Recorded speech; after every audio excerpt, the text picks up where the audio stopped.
Here's a question from our website. Recently, the furnace started making a squeaking sound when it would turn on, and now it started making this loud rattling noise.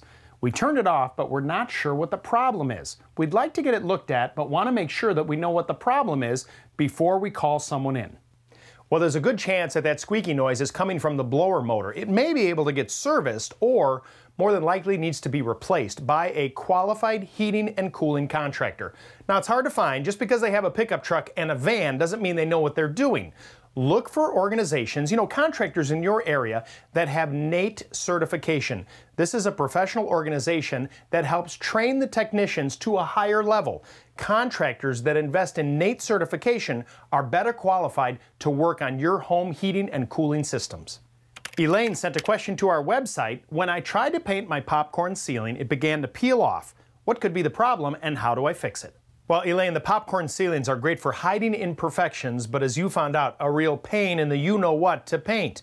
The problem is the coating does not adhere that well to the ceiling, so the minute you touch it with a brush or a roller, it starts to peel. Now, there are popcorn patching kits that you can buy at the hardware store to kind of blend in that surface, and once you do that, don't repaint with a roller. Get an electric sprayer like this one here. This way you can actually spray the paint without touching the ceiling. It'll make quick work and it won't bother that popcorn ceiling at all. Here's an email from Jack. I have a spot in my concrete carport that is about 18 inches square and the concrete's cracked away and it left about a 2-inch deep hole. Is there any type of repair concrete that I can get that I can pour into this hole? Keep in mind, I'm going to be driving over this after it's patched. Well, Jack, actually the fact that it's 2 inches deep is a good thing. Get a masonry blade for your circular saw and cut it nice and square and get about 2 inches deep. You see, that sharp edge is critical for the concrete to hold. Then buy a bag of concrete mix. Look for the type that uses pea gravel. One brand I know for sure is Quickcrete. Mix it up in kind of a thick consistency, place it in there, use a steel trowel to get it nice and smooth, and finish it over those edges. Let it dry for 24 hours, and you can drive a tractor trailer over it when you're done. Here's a question from Joyce. We have a ranch home, and I want to add on to my home and add a garage with an apartment over it with a kitchen. My question is it cheaper to build an upstairs or try to expand the ranch?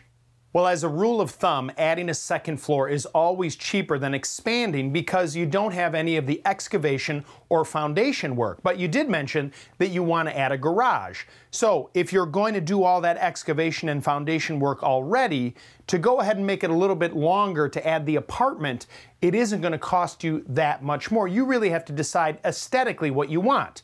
You could do the garage and then add that apartment and kitchen above that, but have an architect really take a look at the whole thing and see if that's the kind of design you're looking for.